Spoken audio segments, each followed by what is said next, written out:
Assalamualaikum warahmatullahi wabarakatuh. Halo, apa kabar semuanya? Semoga semuanya dalam keadaan sehat dan baik ya. Berjumpa lagi dengan Ustazah di mata pelajaran Pendidikan Pancasila dan Kewarganegaraan untuk kelas 9. Nah, minggu lalu kita kan sudah bahas tuh tentang materi dinamika Pancasila dari masa ke masa, yaitu pada masa tahun 1945 sampai 1950. Bisa dilihat ya, banyak sekali terjadi penyimpangan-penyimpangan yang terjadi dari masyarakat. Nah, apakah kalian sudah mengerjakan review pertemuan pertama? Jika belum, silahkan kalian kerjakan ya. Kalau kalian bingung, Ustazah sudah menyediakan tutorial di atas. Silahkan kalian lihat saja videonya. Oke, kali ini kita akan melanjutkan pembahasan pada minggu lalu, yaitu tentang dinamika Pancasila dari masa ke masa. Yang akan kita bahas sekarang ada 3 masa. Yang pertama, dari masa tahun 1959 sampai 1966. Kemudian yang kedua, dari masa 1966 sampai 1998. Dan yang terakhir, dari masa 1998 sampai dengan sekarang. Oleh karena itu, silahkan simak videonya. Jangan kalian skip dan jangan kalian lewatkan. Oke, kita akan membahas tentang periode yang pertama, yaitu pada masa tahun 1959 sampai 1966.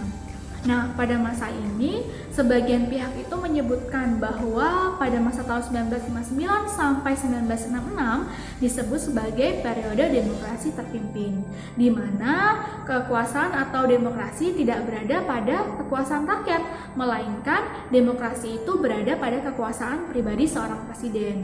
Akibatnya, Presiden Soekarno dianggap sebagai pemimpin yang sangat otoriter.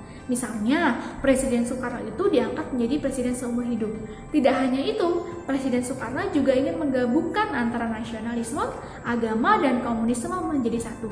Padahal, semua itu tidak cocok dengan keadaan bangsa kita. Nah, tadi kan sudah saya jelaskan nih, bahwa pada masa ini demokrasinya sangat menyimpang dari nilai-nilai Pancasila.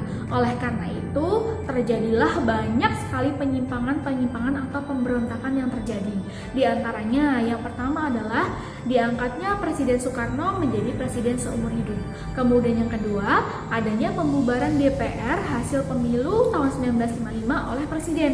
Kenapa? Karena pada saat itu DPR tidak menyetujui RAPBN yang diusulkan oleh pemerintah. Kemudian yang ketiga, anggota DPR GR atau anggota DPR gotong royong itu tidak dipilih langsung oleh rakyat, melainkan dipilih langsung oleh seorang presiden. Kemudian adanya pelaksanaan politik konfrontasi, di mana Indonesia melakukan konfrontasi dengan Malaysia yang dianggap sebagai negara boneka Inggris. Dan yang terakhir, adanya pelaksanaan atau percobaan penggabungan antara tadi nasionalisme, agama, dan komunisme atau yang disebut sebagai Nasakom. Padahal semua itu tidak cocok dengan keadaan bangsa kita.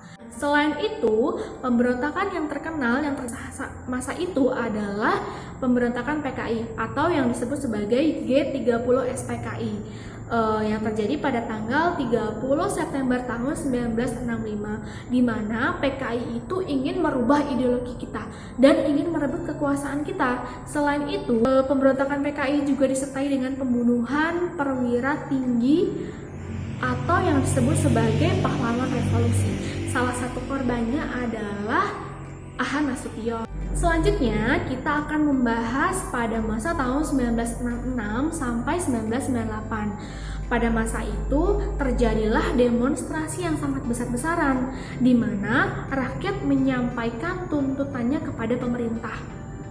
Atau yang selanjutnya kita kenal sebagai Tritura, 3 tuntutan hati nurani rakyat. Beberapa elemen yang memperkasai gerakan atau demonstrasi ini adalah mahasiswa dan rakyat. Nah, isi dari Tritura tersebut adalah yang pertama, bubarkan PKI beserta ormas-ormasnya.